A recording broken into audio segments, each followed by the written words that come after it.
Hi guys, Riley here. Welcome to a video that I'm really excited to film. So a couple days ago, I put a little question box on my Instagram. I asked you guys what questions about eating disorders, body image, recovery, food, anything in that realm that you had, and I was gonna film that and answer questions while I repotted plants. It turns out that you guys are incredibly insightful and ask phenomenal questions, and I did not feel as though I could do this video justice just sitting down and repotting plants. So unfortunately, you won't see any of my planty friends in this video. If you want a video about my plants, I would be happy. I'd be thrilled to film another one. But unfortunately, actually, I think it's fortunately, I needed to sit down and do my research so that I could make this video as informative as possible. So without further ado, let's answer some questions. Before we get any further, I need to issue a trigger warning. In this video, I'll be discussing eating disorder behaviors and risk factors, and I'll speak about my personal diagnosis. If you feel as though this may bother you, please feel free to click off. The last thing I want to do is exacerbate anyone struggling. I really hope you enjoy and feel that this is informative to you. One thing I need to say right off the bat is that this video is for entertainment and educational purposes only. I'm a fourth-year dietetics student.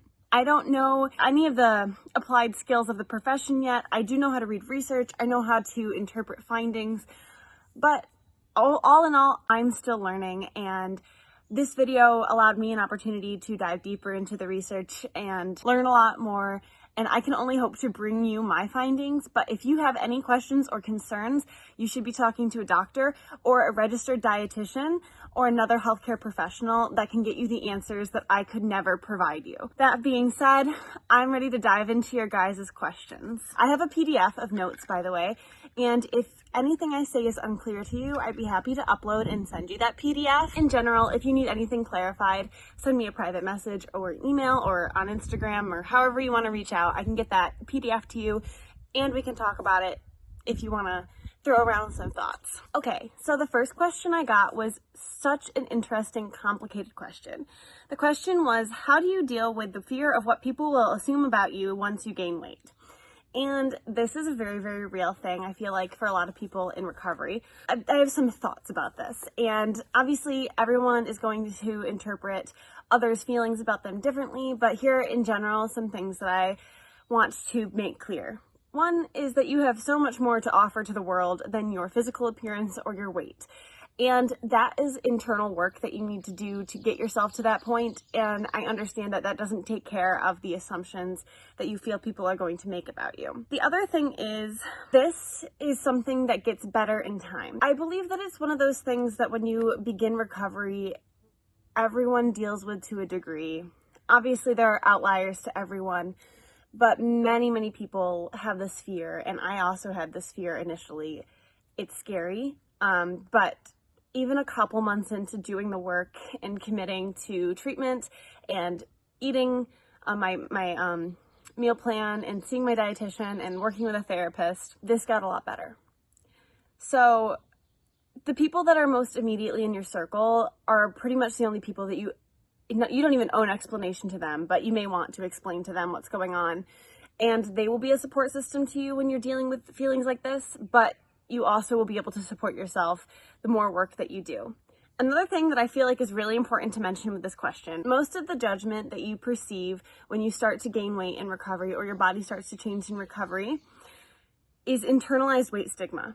And this is something that we all have to a degree. We all have weight stigma. We all deal with it.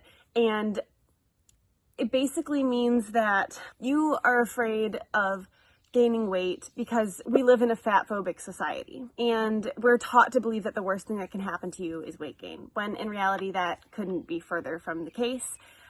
Obviously, with mental illnesses like eating disorders, that feeling is exacerbated to the nth degree, but in general, when you fear gaining weight, it is to an extent internalized fat phobia towards yourself. Whether or not that persists to anybody or extends to anybody but you is another issue entirely. But if you're perceiving others being rude to you or assuming things about you because you're gaining weight, you're projecting your own feelings onto yourself. And that sounds a little harsh. I understand that. But the more you work through the process of recovery, the more that you will be able to process those feelings and understand where they come from and begin to dismantle them. It is a long process and it is a hard process, but if you do the work and are committed to helping yourself and becoming more aware of both our societal standards when it comes to body size and your own internalized phobias about your own body,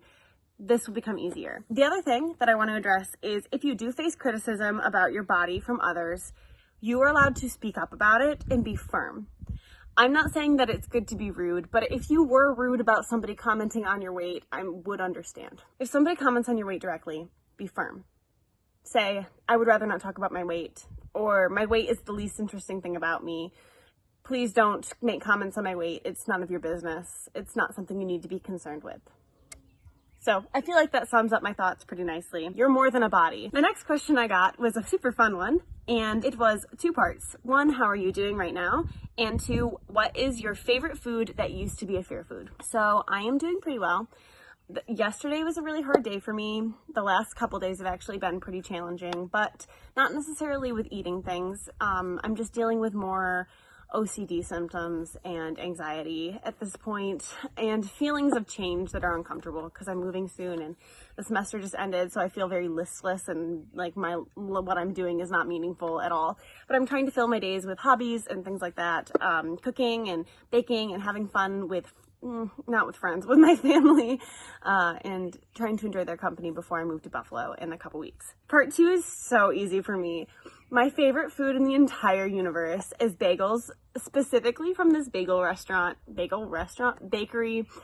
in my hometown. Everything bagel toasted with chive cream cheese is just the greatest thing that can happen in this world to me.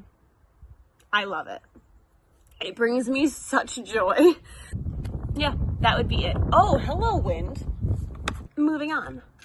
Another question I got, this one is about food, so regarding food, is there a good way to curb sugar cravings? Also, I hope you had a better day. Thank you, that is so sweet. So I'm going to answer this kind of from the standpoint of restriction and like from a fear food kind of perspective, just because that's the angle that I'm coming at this video with. When it comes to cravings, they are often the result of restriction of a food, whether that is physical restriction, not letting yourself eat it, or mental restriction, putting a wall around it in your mind and saying this is a bad food, or like labeling the food in your mind so that when you eat it you feel guilty, and that is also a form of restriction. However, this is not always the case. We eat for a ton of reasons, both for physiological health to fulfill those needs, but also for connection, for comfort, for friendship, for satiety, for satisfaction, a number of reasons, like I said. And in that same vein, we're also all drawn to sugar because it's good, and we associate sugary foods with happy memories.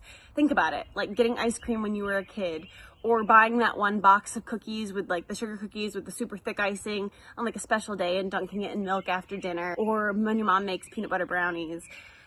You know, these are all from my childhood, but they're pretty universal experiences around food. Birthday cake, ice cream sundaes, you know, we associate them with happy memories. And also, sugar is delicious. We like sugar because sugar tastes good to us. I don't believe that sugar is something to be avoided, and I think that if you are craving sugar, in many, many cases, more cases than not, you should honor that craving and have a couple cookies, or have a soda, or have, you know, a slice of cake at a birthday party, or maybe if it's late at night and you want ice cream, why shouldn't you go get a small cup of ice cream or a medium-sized cup of ice cream, depending on your hunger cues and how much, you know, you feel you can eat. Because if you are having those cravings and not honoring those cravings, they are just going to build up and become something of a food that you've put on a pedestal, and later on it may cause you to binge on those foods, or cause you to overeat on those foods to a point where you no longer feel satiated and instead feel overly full,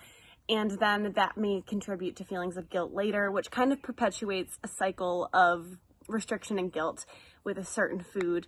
And even if this is happening on a minimal scale, it's still, in my opinion, better to honor those cravings rather than to deny them repeatedly. So that's just my 2 cents on cravings and restriction.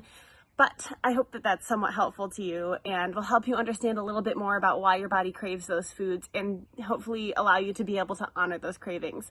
when you feel that that is appropriate. The next question is, what are your thoughts on HAES? And for those of you who may not be aware, HAES, H-A-E-S, stands for Health at Every Size, which is a growing movement in both the medical community, but in just the weight-inclusive community in general, specifically with dietitians though, because we learn from a very weight-centric model of education, and a lot of what we are taught has to do with weight management, where HAES is an entirely revolutionary standpoint that your body size has nothing to do with your health. So, a quick and dirty explanation of HAES is that health is absolutely achievable regardless of your body size.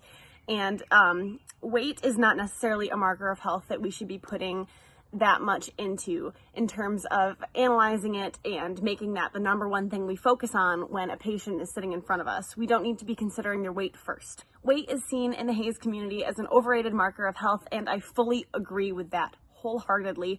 It is depended on so much in the medical community to assess somebody's state of health. Everyone in the world deserves equal health care and treatment in general in this world, regardless of their weight or body size or any other physical defining factor. And for me, HAES was a very crucial part of understanding my recovery in eating disorder, and will forever be a very important aspect of my training and career as a dietitian. So, long story short, I fully support HAES. I could not be more in that ballpark. And I think it is a fantastic outlook when it comes to treating patients as equals and making sure that everyone has access to the same standard of care. We love HAES in this house. The next question is a juicy one. We love to see it, we truly do. What do you think about the phrase, everything in moderation? A very complicated question. So taken literally, I think that this is advice that we can all agree with. I didn't say that that has to do with food.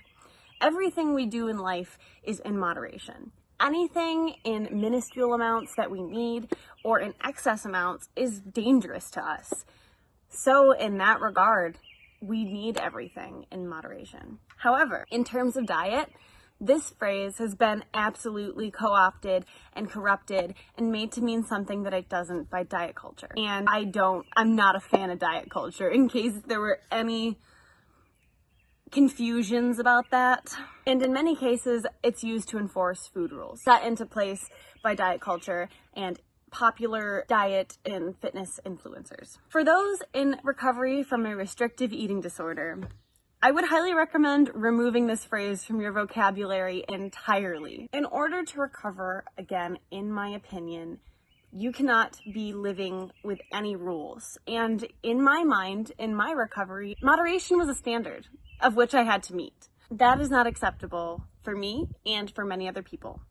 You need to be removing those opinions and standards that you should need to be like meeting with food and all of your food rules in order to reach a place where food is truly a non-issue for you. In that context, I would say everything in moderation is a phrase that is not problematic for everyone.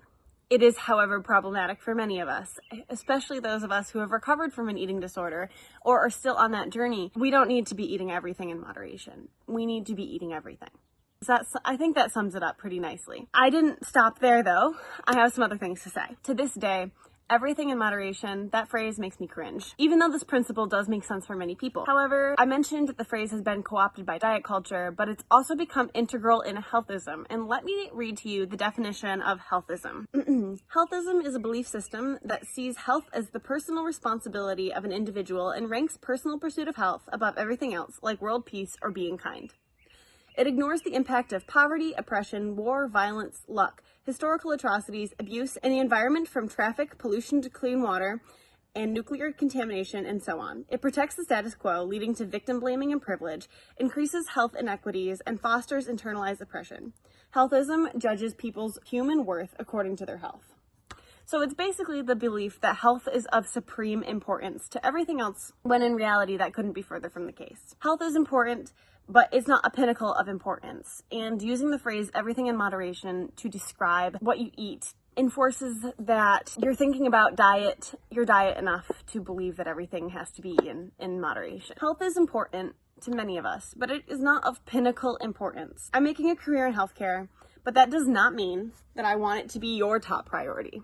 it's my top priority. You don't need to be constantly thinking about the implications of your food decisions on your day-to-day. And I feel the phrase everything in moderation implies that you do need to be thinking about the implications of your food decisions and food choices every second of every day. That's my job, not yours. I rest my case. I just got a grade in the quiz, so I'm gonna check that really quick. Okay, I got the grade back. We're good. We're chilling. The final question that I got today is from my friend Megan from school. Hi, Megan. Thank you for asking this question because it's a juicy one. Can you explain the psychology behind an eating disorder? And this needs to be answered, and I need to do this answer justice. So we're going to start with the definition of eating disorders from the dictionary and also from the Diagnostic and Statistical Manual, which is in the 5th edition. That's what they use to diagnose all psychiatric illnesses, and I'm not in a psychology program, so I'm going to touch on that, but other than that, I will leave that to the mental health professionals. The dictionary definition of an eating disorder is any range of psychological disorders characterized by abnormal or disturbed eating habits. So some key points to mention here is that eating disorders are mental illnesses marked by disturbed food behaviors. The DSM has categories for feeding and eating disorders. They have differences, but we're just going to be talking about eating disorders today, and these are being constantly updated. So the categories for these illnesses are shifting every time the manual gets an update. Recently, the most recent edition of the DSM expanded many categories of eating disorders and made specifications on eating disorders to reduce the number of catch-all diagnoses, such as OSFED. That stands for Otherwise Specified Eating or Feeding Disorder, and that's my formalized diagnosis, and I hate that it's so non-specific, but it's because I don't technically fall in any of the other categories with both weight restrictions and habit restrictions. I don't fit into any of the major categories of eating disorders in terms of subtypes, and it's very complicated. Continuing on, the psychology of eating disorders is hard to explain because they are so nuanced. No two people in the recovery community will have the same backstory or reasoning, quote unquote, for their illness.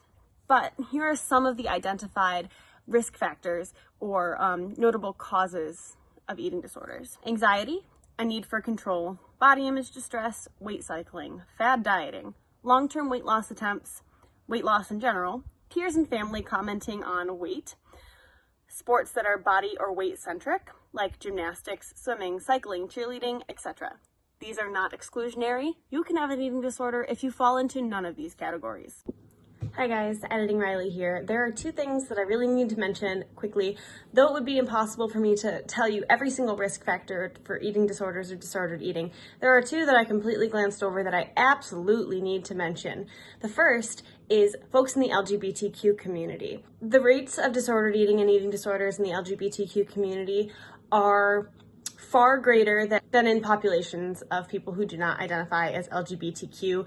There are a lot of reasons for this. These can include, and I'm reading this right off the NEDA website, fear of rejection, internalized negative messages about themselves due to their sexual orientation, discrimination due to sexual orientation, being a victim of bullying due to sexual orientation, a discordance between their gender assigned at birth and their gender, and an inability to meet body image ideals for the gender they identify with. Another risk factor I need to mention is race.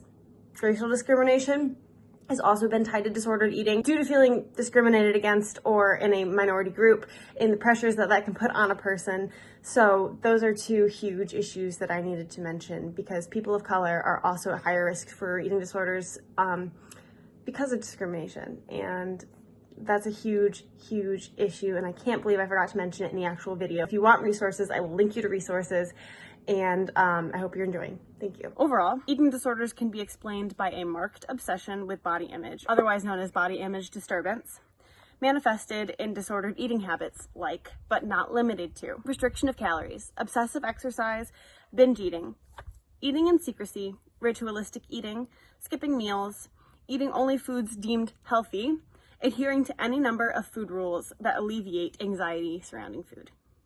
This is not a comprehensive list at all. These are just some of the common characteristics that many people with eating disorders have in their habits. The psychology behind eating disorders is incredibly nuanced because eating disorders are complex mental illnesses, which is one of the many reasons why they are so difficult to treat and overall poorly understood by the mental health community as well as the medical community in general. So there you have it. That's the end of my little definition or spiel. I gave you some background information and some of the major signals that somebody may be struggling with disordered eating. It's a combination of their background, their family history, what they do for hobbies, media exposure, family dynamic, friends. Anything can trigger an eating disorder. That does not make them any less valid. They are a growing problem and they are poorly understood in general, although we are doing much better. So that's kind of all I have to say on that. Not as cohesive of a definition as you may have hoped for, but regardless, I hope that you learned something from that. And that is all I have for you guys today. Again, if you want this PDF that I made of all my notes, please let me know. And if you enjoy seeing videos about eating disorder recovery, food, body image, anything like that, let me know. I'd be happy to make more. I really enjoy doing the research for these. It is incredibly interesting and a great opportunity for me to dive deeper into a realm of my education that we don't really get during school. So thank you so much for your time and for your patience with me. I love you guys a lot. I hope you're all staying safe. You are all wonderful, sweet people that I am grateful to have in my life, and I will see you very soon. Goodbye.